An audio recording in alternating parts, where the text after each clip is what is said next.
Hello everyone. Welcome to module 6 of the CH course, System Hacking. And if you remember in our last session, we had a demo on Nessus and Qualys, as well as a free tool that is available within Kali, which is called Nikto. Now let's say like we have had a very detailed vulnerability assessment, and now is the time that we should be getting ahead with the next step of system hacking. So to cover the topics, I mean, before the topics, like I would like to say that people who are attending should, after this session, should be able to describe the hacking methodology, explain different techniques to gain access to the system. Now, after gaining the access to the system, an attacker should be able to escalate the privilege. So we would be discussing some techniques and how to apply them. So like after escalating a privilege, so as a vertically or horizontally, attacker should be able to execute some applications. Now executing applications would usually help in creating and maintaining the remote access to a target. Then a person should be able to describe different types of rootkits, and with respect to clearing tracks and hiding information to maintain persistence, we would discuss steganography and stegananalysis techniques. So, and obviously like how to basically use these things in pen testing. So these are the concepts that we would be going through and the topics. We would discuss some hacking concepts, and to gain access, how we can, there's a spelling mistake here. So it's like CRACKING. So cracking passwords. Then how to escalate these privileges. As a normal user, if someone has the access after cracking the password, then how to escalate the privileges, so that with those escalated privileges, an attacker can execute these applications inside the remote. Then we would discuss hiding files and covering tracks to maintain persistence, or probably to sneak in again if required.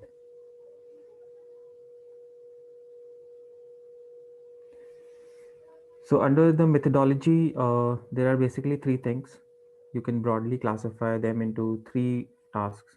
One is about gaining the access, then maintaining the access, and then clearing the logs, or basically the tracks.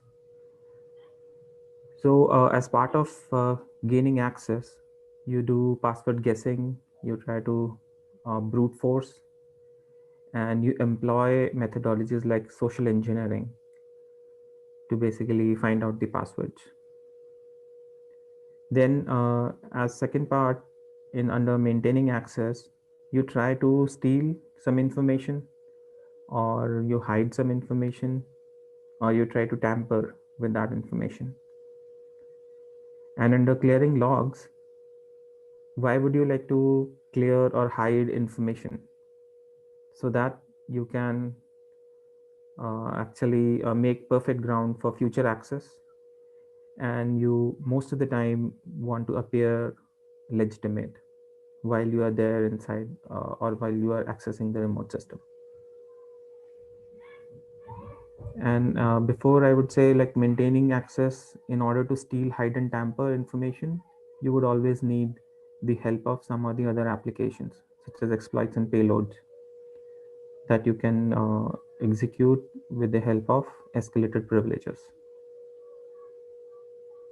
So let's move on to the next slide.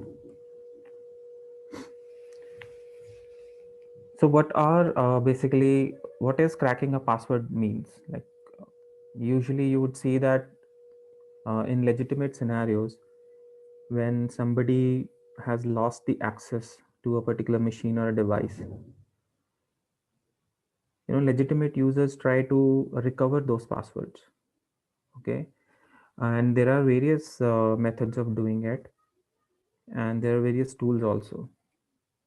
But attackers use these password cracking methods to gain unauthorized access. And these techniques are like most of these techniques are useful because you would find that people don't pay attention to making strong passwords. Like they usually have weak passwords. You would see some examples later. Some of the attacks that can happen because of the weak passwords, they can be broadly classified as non-electronic attacks. And as far as online attacks, then they can be classified as active online attacks and passive online attacks. And if you get access to files and dumps, then you can categorize them as offline attacks. So any non-electronic way of guessing the passwords by yourself making the list in a text file, or maybe you know when somebody is on there on the keyboard and typing, and over the shoulder, if you are overlooking with the side of your eyes, or you're trying to steal it, that is called as a shoulder surfing. Or in some way you trick a person to reveal the password, whether verbally to you, or over a piece of paper. Or you can actually look into dumpsters, like dustbins, when somebody actually tore some written word, or anything that you try to combine with the information that is available from the documents or from notes in offices. They all can be classified as non-electronic password attacks. Under active online attacks, you try to do this password guessing, wherein you might not have direct access to what person has kept as passwords, but from their information such as DOB, their pet names, their spouse names, their date of birth, and any other relationship that a person might have. You try to guess those passwords because people have this habit of combining personal information while creating their passwords. Then, if you employ a dictionary and brute force attack, or any kind of a rule based attack, that is also classified under active online. Then you employ methods like hash injections, send emails, and all those things, or links with which you can actually fish people to basically input sensitive details into forms. Or you can actually install softwares that are called Trojans, keyloggers, and spywares. Or also you can use very specific tools that are installed there in a USB, that is when plugged into a computer can fetch temporary files, and from there it can uh, reveal the passwords. But if you employ some techniques such as sniffing over the wire, or there are various man in the middle attacks or other replay attacks, then they are classified as passive online attacks. Let me show you an example of man in the middle attacks. Okay.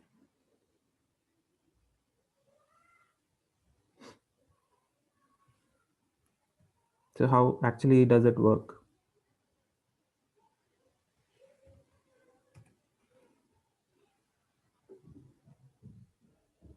So you say that there are two people in the diagram that is shown on the screen. On the left hand side, it's Jack, and on the right hand side, it is Jill. And there is a person called Peter who is in the between both. When it is the person is able to intercept the traffic, the communication traffic that is happening between these two victims. So the challenge here is that Peter has to appear as Jill to Jack, and as Jack to Jill. So let's say Jack sends a key, and by employing some of the other method of sniffing packets on a network, Peter is able to intercept it. Okay. Then Jill actually sends her key back to Jack, and it actually goes to Peter, and Peter sends that key again to Jack. The challenge is that Peter should not reveal, or there should not be any instance wherein Jack should or Jill should come to know that we are getting the data because of someone who's sitting in between. Okay. Now, when there is a trust which is established between Jack and Jill, Jack sends his account number and it actually goes to Peter. And Peter would actually send that account number, which Jill appears to be a legitimate, but he will send actually a different account number. Okay, this is just a scenario of someone sending amount to a wrong account number, and this can happen in the wild. Okay.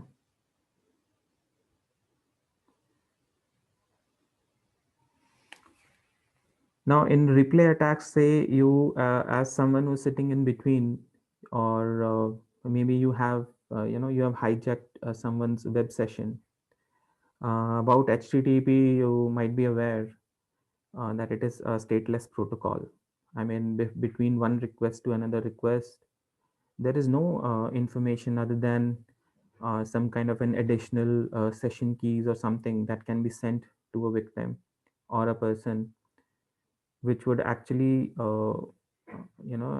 help maintaining the identity in case of HTTP. So there are times when existing sessions are hijacked, and the packets or the data is crafted and then replayed again, you know uh, so that the person can impersonate as another person. Okay. So that happens under replay attacks, and you can do that with the help of a burp suit, or maybe a mid-time proxy as another software that is there. Then let's say you get access to some files that are there in the backup, or you are somehow able to dump the hashes. In my last class, I gave you the example of dumping hashes while you had an access to domain control, or a shared on Active Directory, a shared drive on Active Directory. So that way you can use tools like Hashcat and John to basically crack the passwords and recover the passwords from those dumps. But this might happen legitimately also in companies, wherein people, there might be some scenario wherein or there might be no existing uh, you know uh, strong policy of keeping the passwords. So in that case, if the data is there, dump is available, then people try to recover those passwords. Then there is a use of rainbow tables. So generally you would see that using Hashcat or John is quite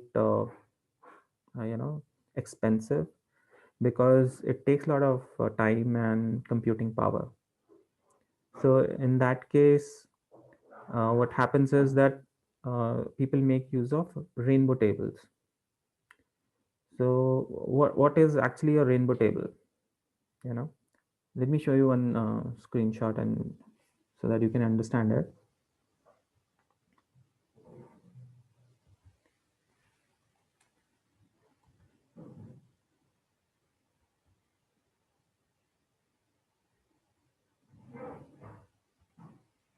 So you see that left hand side passwords are written, some weak passwords, and you can see that on the right hand side there is a hash. So it's actually not the correct example, but just to give you an idea as to how these hashes and passwords are together stored. So just because if you try to use Hashcat or John on your PC, it might take a lot of time for you to even crack a password which is more than 8 characters.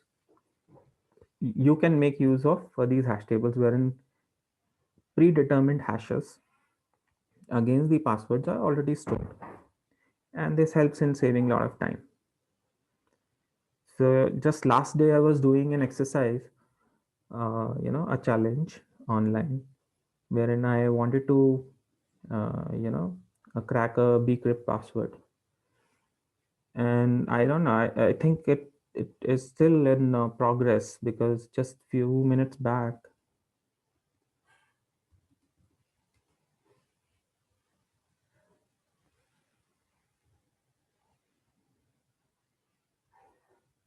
yeah, it's just a personal dashboard for an online, you know, website, wherein it has only progressed, 20%. So what I did is, like, I recovered the hash from one of the vulnerable systems. Okay, it was a vulnerable app, and I gave this hash, and I specified the algorithm which was used to create it. How did I come to know about the algorithm? I gave you one URL in my last class of Hashcat, wherein example hashes were specified. From there, I figured out, like, from the example or the hash that I have with me, which particular algorithm was used to basically encrypt it or create this one-way hash. So from here, I was able to find out the algorithm, and then when I tried it with John, it was taking, like, uh, forever. Like, I was not able to crack it, and I could hear noise from my PC, because it spawned a lot of processes and it was taking memory and all that. So in such cases, you can make use of either these, online websites, which are obviously paid. They have a pricing policy that you can go through. Okay.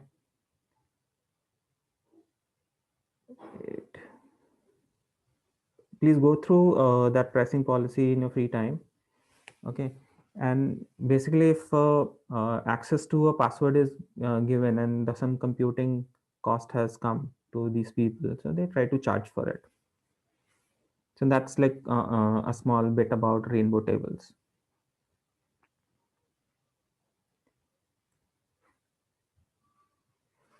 Then let's say you have access, like you have cracked the passwords by employing any of the methodology that we just discussed.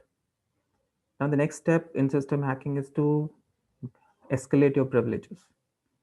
So normally, whenever you do CTF challenges or real pen testing exercise to validate whether a particular vulnerability exists or not, okay, which you will have to validate always, so that it is not classified as some kind of a false positive. Okay, so you try to gain access. Now, when you have the access, then you try to escalate the privilege after logging in as a normal user. So why would you like to escalate your privilege? So that you can execute the applications of your choice, so that you can do some post exploitation steps. Okay. Now, there are various techniques of privilege escalation, such as modifying the access tokens, or setting the user IDs and GUI IDs, or maybe spawning up web shells to open backdoors. And there are usually two types of privilege escalations. One is called horizontal, and one is called vertical. So let's say you are able to pivot, or you are able to find out additional information regarding a user which has the same level of uh, permission or access that the current user has with which you have logged in, then it would be termed as horizontal. And then if you are able to gain a higher level access, okay, by employing any of the techniques that is written above, then it would be termed as vertical privilege escalation.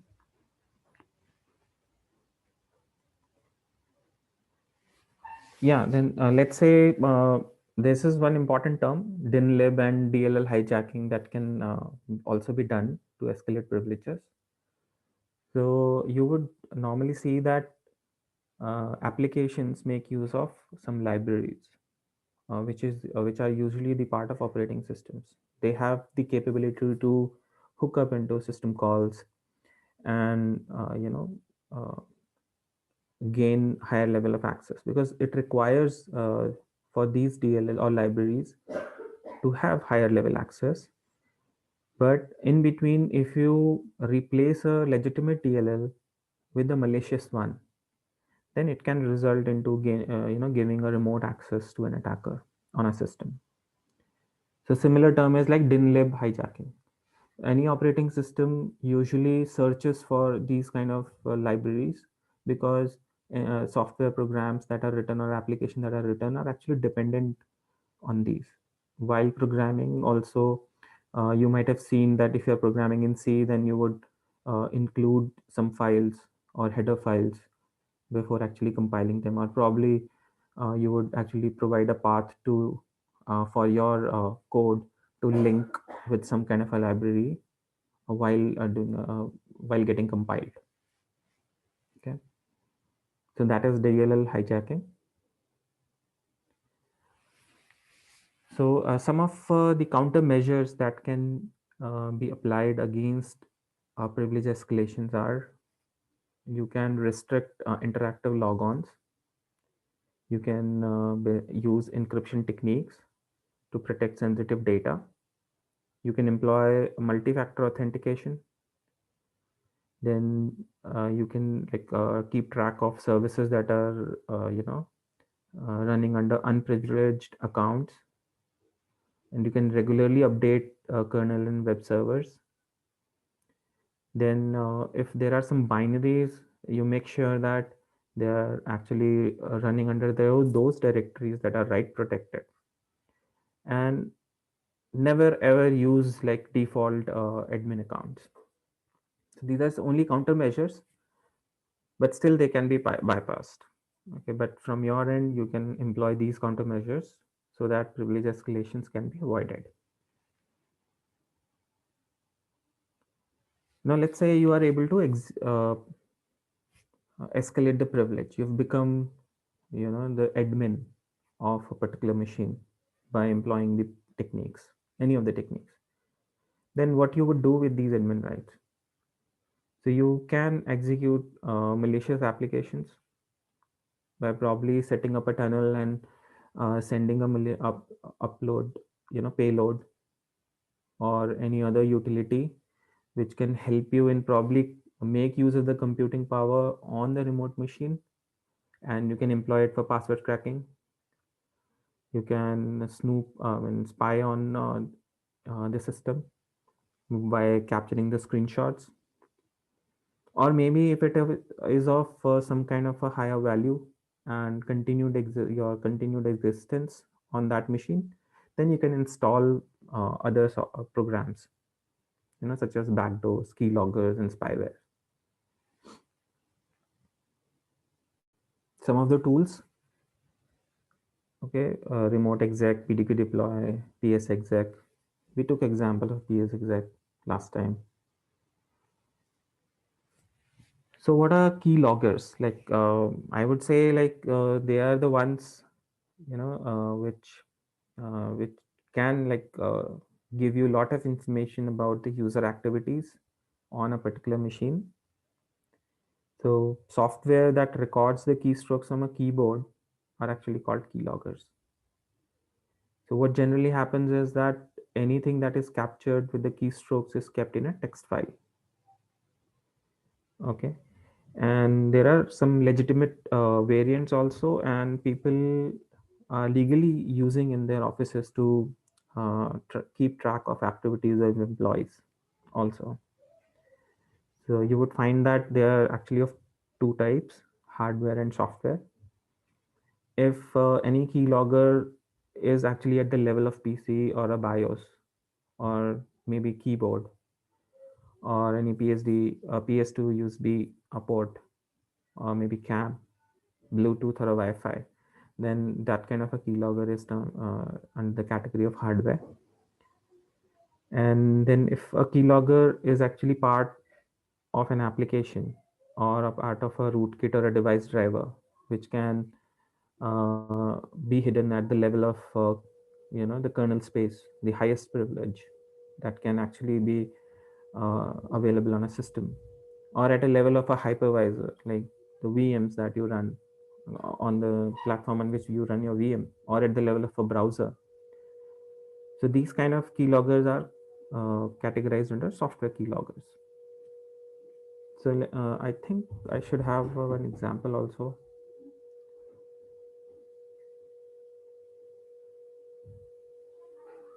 So how actually does it work?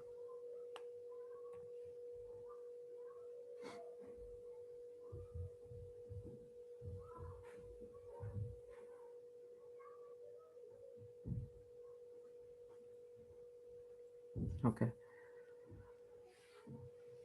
So you see, a user is there uh, and interacting with the PC or a notebook, and which makes use of operating system or an user application.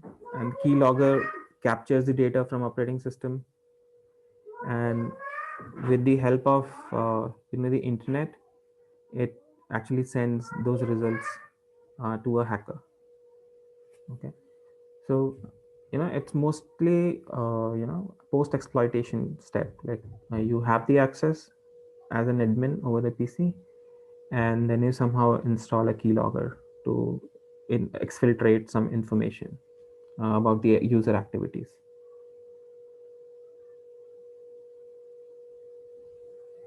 So there's one example also I have, like what kind of a data it might have, the text file which is sent to the malicious user. So it might have, say, it's a basically instant messenger example. So you can see that the data, the text, the timestamp, as well as the use of tab and ENT key. So sometimes the data is not as clear as it is shown on the screen, because I think it is created to show it to a user, but if and been created with the help of an existing software. Okay. But if you capture the packets with Wireshark itself, you can actually capture the packets from USB using Wireshark. You might not get a clear text data, that you might have to create your own scripts to actually turn it into ASCII characters, so that it can become readable for you. Okay. Let's move on to the next slide. So some of the countermeasures that as a user you can adopt to prevent key logging on your machine is that you should use pop-up blockers in browsers. Uh, get educated on, like, how to recognize emails that are phishing emails, which try to take out information from you. Or you can install host-based intrusion detections. Uh, some lightweight intrusion detection if you have to deal only with one or two PCs. Maybe you can install a snort. Okay. Then you need to use scanners and monitor system changes, maybe by looking at event logs, or scanning them regularly for suspicious activity. Then if there are some sensitive resources that are there in your organization, you can restrict physical access of people to them. Then you can use encryption between keyboard and the driver. So but that is that is a deeper level, like as a user who does not have an idea as to what is going on between the keyboard, what is a driver, how it issues system calls, and how it hooks up with the memory and other calls, and how it makes use of memory. Then you might have to go through the documentation and see whether there is the drivers that you're using are actually employing encryption or not. And you can also use anti-keyloggers software such as Zemana, Guarded ID, Spy Shelter, and Defense Wall. And I have seen that usually bank sites, when you log in, try to go on their login page, they actually promote their online on-screen keyboards rather than using the hardware keyboards that are attached to your system. So you make use of those on-screen keyboards as well. Okay. So now let's understand what a spyware is. So the software that performs, monitoring in a stealthy way of a computer or device is called spyware. So its job is to basically capture information in terms of screenshots, logs, any other files. Okay, and it tries to hide itself with the operating system. Like it tries to appear as legitimate. So maybe anti-viruses, if they are not updated, the definitions are not updated, won't be able to catch these spywares. And there are so many, you can't basically keep track of everything. So it's best to regularly update uh, the systems.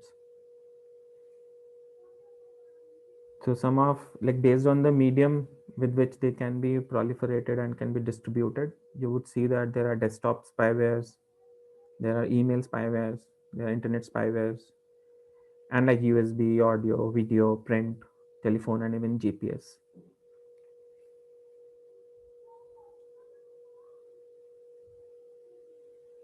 So some of the tools that I came across, and they are there on the guide also.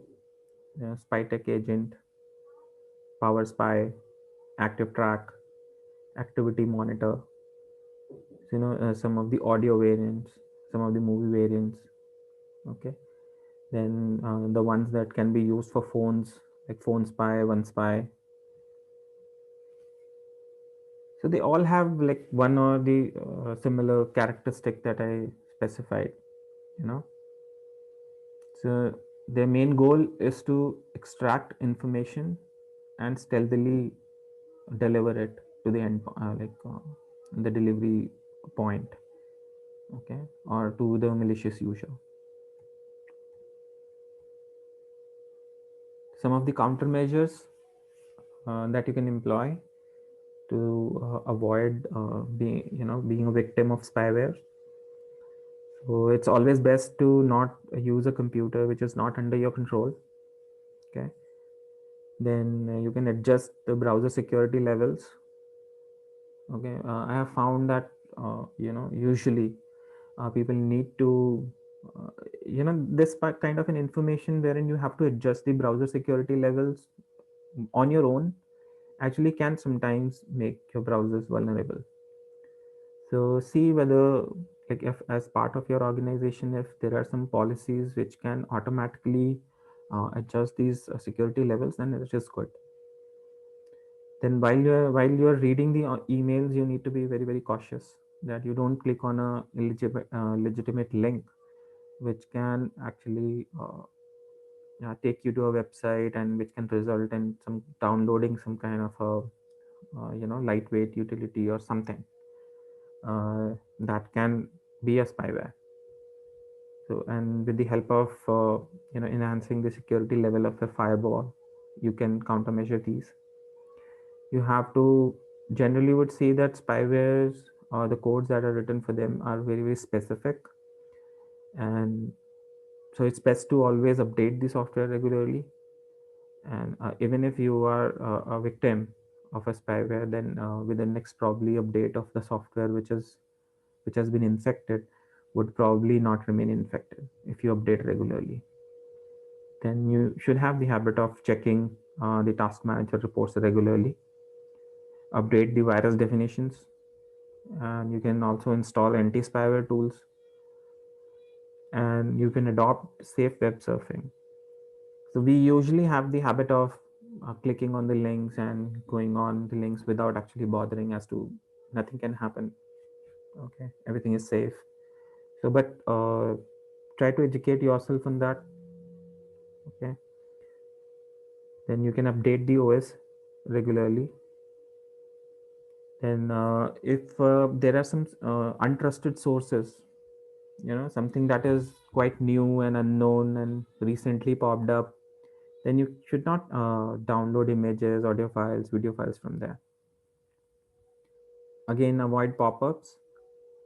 And related to, you know and the research that happens, usually you would find that there are some disclosures that are published. Then you can read those disclosures. And while, even if there you are installing a regular app, okay, it is always best to go through their license agreements and privacy statements. Okay.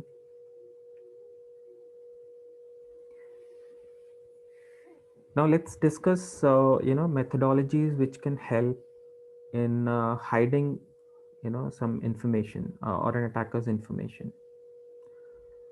So you might have heard of a term called cryptography, and something which is sounding similar to that is steganography.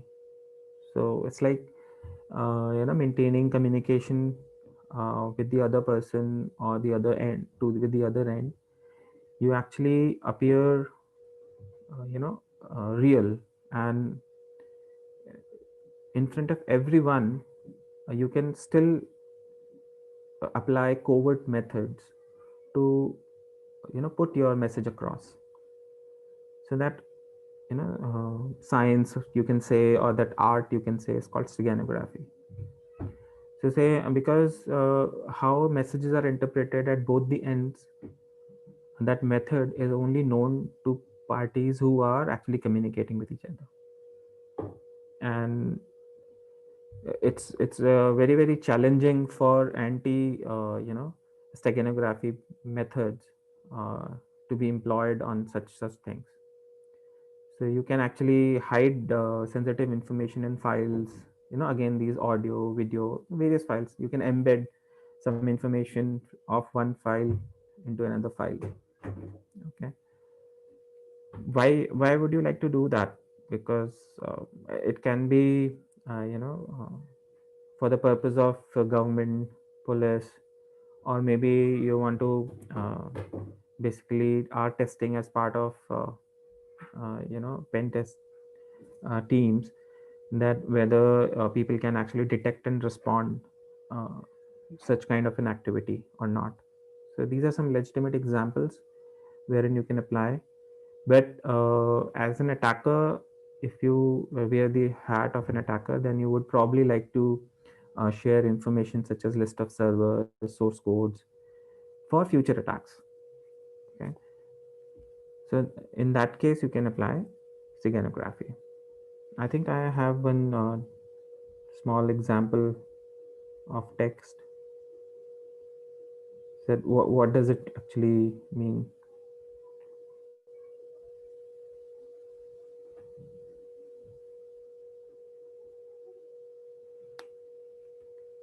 Say I have a text file, okay, wherein the actual example is written in black just under the blue line. So it says that since everyone can read, encoding text in neural sentences is doubtfully effective. Okay. But if I let's say I send this text to one of my friends over an SMS or a WhatsApp chat or over an email, and only the other person know that I have to basically extract the secret message by combining the first letter of every word, and this method is only known to these people. Okay. So this is how usually methods are hidden, and you might have seen these kind of examples in movies also. There are a lot of examples. Now let's say just because you have the knowledge of modifying the bits, the last bit in an image in the RGB channel, then and you can actually hide information in an image, and the result image will actually look as legitimate as the original one, with very small difference, which usually eyes won't be able to catch. So in that way also a message can be sent. So same, there are various other mediums also. Okay. So, that we will discuss. So generally, if you see that steganography is classified as technical steganography or a linguistic steganography.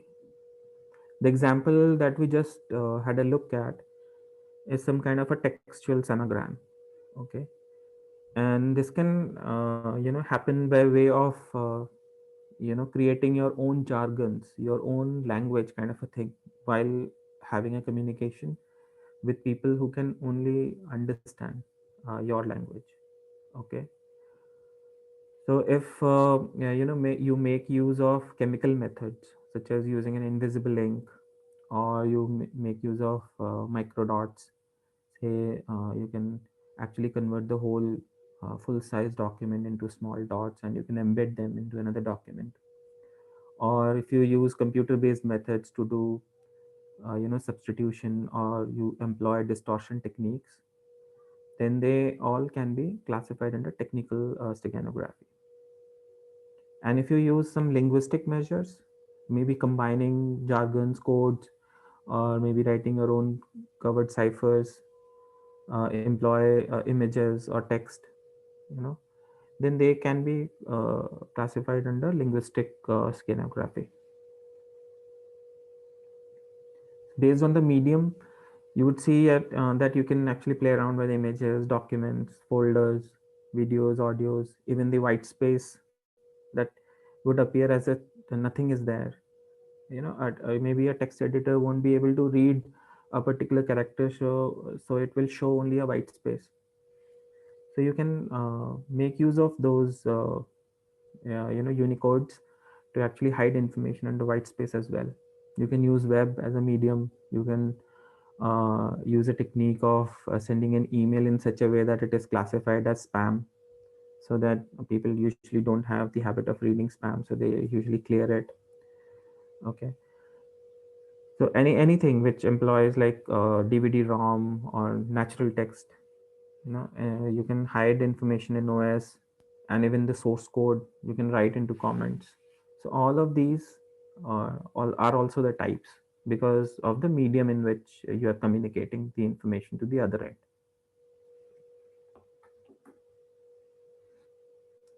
So some of the countermeasures that you can employ to detect and respond is the Stegin analysis. So it's like it's quite challenging, and it can be inaccurate also, because it is humanly not possible. Maybe with machine learning or maybe AI, it might become stronger. But doing steg analysis with the help of manually, it's very very challenging. And some of the tools that you can use to detect these are steganography studio and steg detect.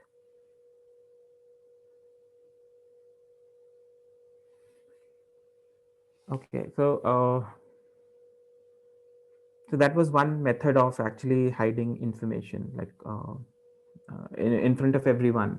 So it's like you're appearing legitimate, you're communicating with the other end, or your teammate or other person. And you know what other methods are there, like uh, so there is one quite interesting way of hiding information is employing rootkits.